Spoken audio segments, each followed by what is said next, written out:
Hello guys, তো আজকে reaction করব একটা গান। সেটা হলো আহারের শৈশব। এই গানটা লিখেছেন যিনি, গাইছেন যিনি এবং কম্পোজ করেছেন যিনি, তিনি একই লোক, সাইব জোহান। তার এই গানটা 1 বছরের বেশি হয়ে গেছে, তারই নামে চ্যানেল, অরিজিনাল চ্যানেলে প্রকাশ পেয়েছিল গানটা। তো ওই গানটাই আজকে রিয়াকশন করব। তো যেহেতু শৈশব, এই কারণে আকর্ষণ বেশি। আর এই শৈশবের কারণে আসলে গানটা রিয়াকশন করব। তো দেখি গানটা কেমন হইলো। তো আপনাদের সাথেই ফার্স্ট শুনবো, এখন পর্যন্ত শুনিনি, আজকে চোখের সামনে এসে পড়লো। তো শৈশব কথাটা দেখেই আসলে আকর্ষণ লাগছে। তো চলেন কথাবার্তা বলবো, তার আগে গানটা শুনে আসি।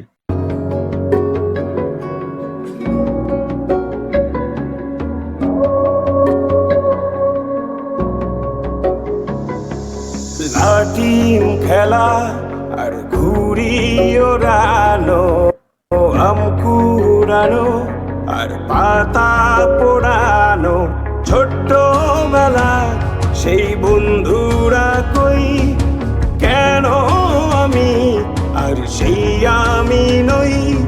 আজ অনেক বছর পরে খুঁজে ফিরি, কোথায় আহারে গাইস, সত্যি কথা বলতেছি, মানে হাতের পশম দাঁড়িয়ে গেছে। মানে প্রথম যে টিউনটা শুনছি এবং যে রিলিক্সটা, কেমন সেই শৈশবের সেই কথাটা আপনার মনে না পড়লেও জোর করে মনে হচ্ছে যে মনে পড়তেছে, এমন একটা ব্যাপার। আমার কাছে মনে হলো আহারে, এই যে যখন টানটা দিল তখন মনে হলো মিনারের কিন্তু একটা গান আছে, সেই মিনারের গানের মতন আসলে আমার কাছে লাগলো। মনে হলো মিনারই গানটা গাচ্ছে। তো মিনারের সাথে এর গানের কণ্ঠটার অনেকটা মিল আছে এবং এই গানটার সুরটাও আর কি ওই আহারে গানটা মিল আছে। তো যাই হোক, কন্টিনিউ করি, পজ করার জন্য দুঃখিত। আহারে আহারে শৈশব কোথায় হারিয়ে গেল যে, আহারে কৈশব কোথায়, আহারে আহারে আহারে শৈশব কোথায় হারিয়ে গেল যে, আহারে কৈশব।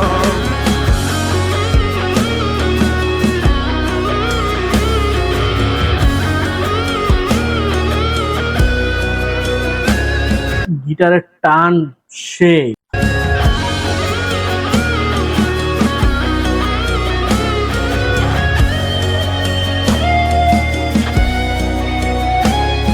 স্কুল পালিয়ে ঘুরে বেড়ানো, প্রথম প্রেমে মায়ায় জড়ানো, কিশোর বেলা সেই প্রেম গেল কই, কেন আমি আর সেই আমি নই।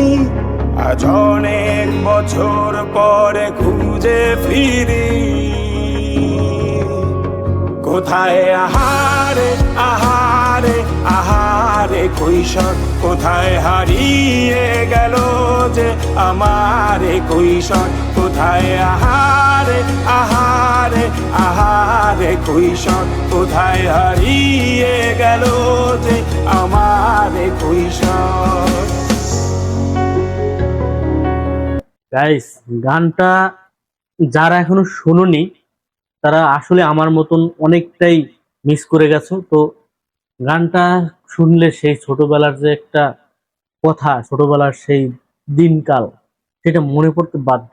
সেই ছোটবেলার বন্ধু কোথায়, যার সাথে একসাথে পাঠশালায় গিয়েছি, প্রাইমারি স্কুলে গিয়েছি, প্রথম প্রেম, ভালোবাসা, সবকিছু, এভরিথিং, হাই স্কুল, কলেজ, এগুলো তো বর্তমান, কিন্তু শৈশব সেই পাঠশালা, হয়তোবা এখনের জেনারেশন পাঠশালা কি চেনেই না, কিন্তু তারপরও পাঠশালা আর সেই প্রাইমারি এখনো মনে পড়লে মনে হইতেছে যে কত কিছুই না এখন মিস করতেছি। মাঝে মাঝে যখন মনে পড়ে না এগুলো, খুবই অন্যরকম একটা অনুভূতি কাজ করে তখন।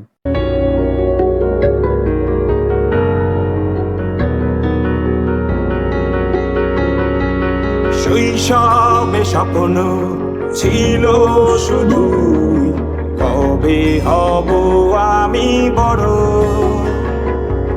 কিশোর বেলাতে সেই স্বপ্নে ডুবেছি কত আবারও, আজ বড় বেলার বাস্তবতায় চাই শৈশবে যেতে ফিরে। কে কে ফিরে যেতে চান শৈশবে? আমি তো মাঝে মাঝেই বলি যে কেন যে সেই শৈশবটা তখন মনে হইতো যে কি বিরক্তিকর। তখন ভাবতাম কবে বড় হব, চাকরি করব, এই হ্যাং ত্যাং বিশাল বড় কিছু করব, কিন্তু এখন মনে হয় না সত্যি। যখন ওই ছোট্ট বেঞ্চে বসে থাকতাম, তখন যখন কোনো টিচার এসে বলতো যে ওইটা একদিন মিস করবে, তখন হয়তো ভাবতাম এমনিতেই বলতেছে, কিন্তু আজকে সত্যি সেই দিন আসলেই অন্যরকম। সেখানে ফিরে যাওয়া কোনোদিনই হবে না, কিন্তু সবাই চায় এবং সবাই এটা একবার হলেও ভাবে যে না, সেই শৈশবে যদি আবার ফিরে যেতে পারতাম, কিন্তু আদৌ কোনোদিন প্রকৃতি আর মেনে নিবে না। যাই হোক, কন্টিনিউ করি।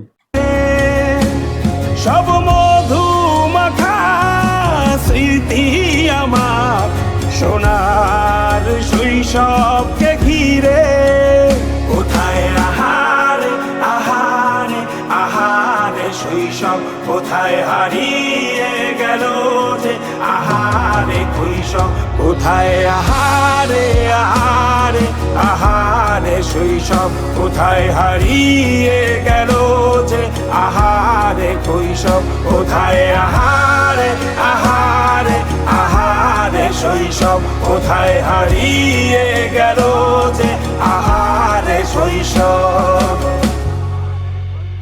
অস্থির অস্থির অস্থির, 100-এ 100 গানটা। রিলিক্স, সুর এবং পুরোনো দিনের সেই স্মৃতি যেভাবে তুলে ধরছে, যদিও গানটা অডিওর মতো, তারপরও মনে হইতেছে যে কিছু একটা মিস করছি বা কিছু একটা কল্পনায় ভাবছি, সেটাই একটা ভিডিও। এটা হয়তো বা ভিডিও গান না, কিন্তু তারপরও মনের ভিতর এতক্ষণ যতক্ষণ গানটা রিলিক্স যতটুকু দেখেছি এবং ততটুকু অনুভব করতে পারছি, মনে হচ্ছিল যে না, সত্যি চোখের সামনে সেই ভিডিওটা ভাসতেছে, মানে পিছনের যে ফেলে আসছে সেই যে দিনগুলো, সেই দিনগুলো মনে হচ্ছে যে এখনো চোখের সামনে ভাসছে। তো ভিডিও দেখানোর কোনো মানে নাই, এখানে ভিডিও না থাকতেও আমার কোনো অসুবিধা হয়নি। ভিডিও যে এখানে চলতেই হবে, কিছু কিছু গান আছে, কিছু কিছু জিনিস আছে দেখতে হয় না, অনুভূতি, কল্পনা, সেটাই অনেক কিছু। সেটাই হচ্ছে এই গানটা। ভিডিওর কোনো দরকার ছিল না, ভিডিও না থাকার গানটা বেশি অনুভব করতে পারছি, এটাই অনেক কিছু। থ্যাংক ইউ সাহেব জোয়ান। আর অবশ্যই এই গানটার লিঙ্কটা আমি আমার ভিডিও ডেসক্রিপশন বক্সে দিয়ে দেবো, সেখান থেকে আপনারা অসংখ্য অসংখ্যবার শুনে নেবেন। গানটা আশা করি সবার কাছে ভালো লাগবে, খুব ভালো লাগবে, খুব ভালো লাগবে। আসলে মানুষ কোনোদিনই আর এই শৈশবে ফিরে যেতে পারবে না। গানটা কিন্তু ভালোই ভিউ হয়েছে, 11 মিলিয়ন। আরো হবে হয়তোবা, ওরকম ভাবেই হয় নাই, কিন্তু হবে। কোনোদিনই আর যেতে পারবো না সেই শৈশবে, মিস করব শৈশব। তারপরও এই কল্পনার এরকম কিছু গান, কিছু উপন্যাস, এগুলো মনে করিয়ে দিবে সেই পিছনের সেই সোনালী দিনের শৈশবের কথা। সবার শৈশবকে নিয়ে কল্পনা করুন, আশেপাশের মানুষকে ভালো রাখুন। বাংলাদেশ এমনিতেই ভালো নেই, বাংলাদেশের জন্য দোয়া করি, সকলের জন্য দোয়া করি। সবাই ভালো থাকুক, সুস্থ থাকুক, যে যেখানে থাকুক ভালো থাকুক। তো কি নিয়ে রিভিউ চান সেটা অবশ্যই কমেন্টে জানাবেন, আমি চেষ্টা করবো সেই সম্পর্কে ভিডিও দেওয়ার। তো সে পর্যন্ত সবাই ভালো থাকুন, সুস্থ থাকুন। Good bye, tata.